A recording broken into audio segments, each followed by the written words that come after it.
தர்மஸ்தலான்ற கோவில் நம்ம இந்தியாவில் நம்ம திருப்பதி, சபரிமலை, பழனி இந்த மாதிரிலாம் தர்மஸ்தலா கர்நாடகாவில் அது ரொம்ப ஃபேமஸான கோவில் அது எல்லாருக்குமே தெரிஞ்சது.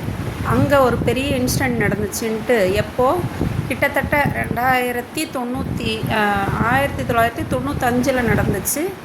இத்தனை வருஷம் பொறுத்து இப்போ தான் அவர் வெளியில் சொல்லியிருக்காரு அப்படின்ற மாதிரி.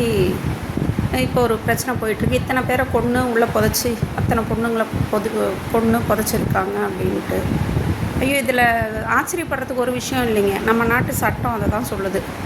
ஒரு பிரச்சனை நடந்துச்சின்னு நீங்கள் போய் கேஸ் கொடுத்தா சட்டம் என்னவோ நடந்துச்சின்னு சொல்கிறப்ப காப்பாற்றுறதுக்காக தான் சட்டம்லாம் எழுதுனது பண்ணது எல்லாமே. ஆனால் இங்கே நடைமுறையில் அது கிடையாது.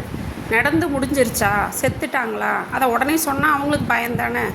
ஏன்னா போலீஸ்காரங்க அவங்களுக்கு சப்போர்ட்டாக இருப்பாங்க இல்லையா. யார் தப்பு பண்ணுறாங்களோ அவங்களுக்கு சப்போர்ட்டாக தான் நிற்பாங்க. அதனால் கேஸ் எந்த தைரியத்தில் கொண்டு போய் கொடுக்க முடியும்?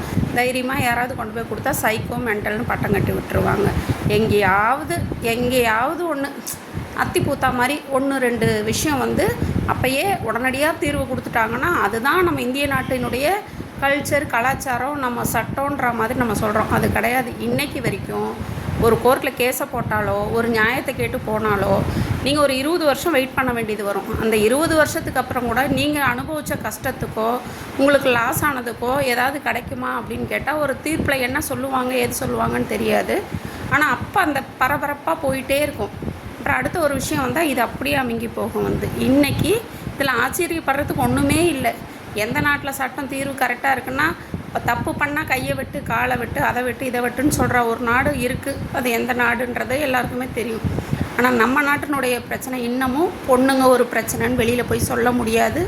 சொன்னால் அவங்களுக்கு தீர்வு கிடைக்காது. நீங்கள் 1000 பேர் சொன்னீங்கன்னா அதில் ஒருத்தருக்கு தீர்வு கிடைக்கும். அந்த ஒருத்தர் கூட நல்ல வசதி இருக்கவங்களாக இருக்கணும், அல்லது அவங்களுக்கு பேக்ரவுண்டில் யாராவது இருக்கணும்.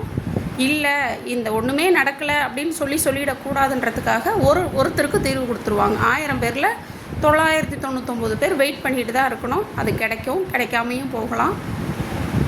எத்தனையோ பேர் செத்தாங்கன்னு. இதில் என்ன செத்தா இன்னும் அடுத்து உற்பத்தி ஆகிட்டு இருக்க தானே போகிறாங்க. பொண்ணுங்க செத்தா என்ன ஆகிடப்போகுது, அடுத்து உற்பத்தி ஆக தான் போகுது. ஆனால் ஒரு பொண்ணு தான் இந்த உலகத்தில் இருக்க எல்லா உயிரினத்தையும், ஒரு வாய் இல்லாத ஜீவனாக இருக்கட்டும், வாய் இருக்கிறவங்களாக இருக்கட்டும், எல்லாமே 6 அறிவு இருக்கிறவங்களும் இல்லாதவங்களும் ஒரு பொண்ணு தான் இந்த உலகம் உற்பத்தி ஆகிறதுக்கு காரணமாக இருக்கா. எல்லா விஷயத்துலேயும் அந்த பொண்ணுனால தான் எல்லாமே. ஆண் இருந்தாலும் அந்த பொண்ணுனால தான் உற்பத்தி பண்ண முடியும். அப்படி இருக்கிற ஒரு பொண்ணை தெய்வமாக மதிக்க வேணாம், மனசியாக மதிக்கலாம். அந்த பொண்ணுக்கே உண்டான ஒரு உரித்தான ஒரு நம்ம வீட்டு ஆம்பளைங்க நம்மளை சுற்றி இருக்கவங்க அவங்க பாதுகாப்பு கொடுக்கலன்னா யார் கொடுக்கறது? ஆனால் எங்களெல்லாம் பைத்தியக்காரங்க மாதிரியே இதை பார்க்குறவங்க நல்லவங்களும் பார்க்கலாம், கெட்டவங்களும் பார்க்கலாம். எனக்கு பிரச்சனை கொடுத்தவங்களும் பார்க்கலாம். அவங்களாம் இன்றைக்கி வரைக்கும் கிண்டல் அடிச்சுக்கிட்டு நக்கல் அடிச்சுக்கிட்டு அப்படி தான் இருப்பாங்க. ஏன்னு கேட்டால் நமக்கு வர்ற வக்கீலாக இருக்கட்டும், போலீஸ்காரங்களாக இருக்கட்டும், யாராக இருக்கட்டும், உண்மையை விசாரித்து உடனே தீர்வு கிடைக்கிறதுன்றது கண்டிப்பாக கிடையவே கிடையாது. இது இன்னும் 20 வருஷம் பொறுத்து. ஒரு வேளை நான் பேசுகிறது இது ஒரு வேளை வெளியில் இன்னும் 20 வருஷம் பொறுத்து இப்படி ஒரு லேடி பேசுனாங்க. இப்போ அந்த சின்மய விஷயம் வந்த மாதிரி இத்தனை வருஷம் பொறுத்து இப்போ ஒரு பாட்டுனால அந்த அம்மா வெளியில் வந்திருக்காங்க. அவர் அப்படியே ஆப்போசிட்டாக போட்டாங்க. இன்னொரு பொண்ணு இந்தியில் ஏதோ இந்த படத்தில் நடித்த பொண்ணு, அந்த பிள்ளை மீ 2ல் சொன்னதுனால அதுக்கு அவ்வளோ டார்ச்சர் அனுபவிச்சுட்ருக்குன்னு இப்போ வெளியில் தெரியுது. அதுக்கு எந்த அளவுக்கு நல்லது நடக்கும்னு தெரியாது. ஆனால் பொண்ணுங்க இன்னைக்கு வரைக்கும் அவங்களுக்கான சட்டத்தை கொடுக்க வேண்டாம். அவங்கள மனுஷராக மதிங்க. அவங்களுக்கு ஒரு பிரச்சனைன்னா முதல்ல நீங்கள்லாம் போய் தோள் கொடுங்க, கூட நில்லுங்க. அது போதும் அந்த பொண்ணுங்களுக்கு. அதுதான் உங்களுக்கு தைரியத்தையும் கொடுக்கும். அவங்களாம் இருந்தால் தான் அடுத்தடுத்த நீங்கள் வாழவும் முடியும், இருக்கவும் முடியும், அடுத்த ஒரு ஜென்ரேஷனை உற்பத்தி பண்ணவும் முடியும். ஜென்ரேஷன் உற்பத்தி பண்ணுறதுக்கு மட்டும் இல்லை பொண்ணுங்க, உங்களுக்கு எல்லா இடத்துலையும் பொண்ணுங்க கூட இருக்கிறது. பொண்ணுங்க இருந்தால் தான் எல்லாத்தையும் பண்ண முடியும்.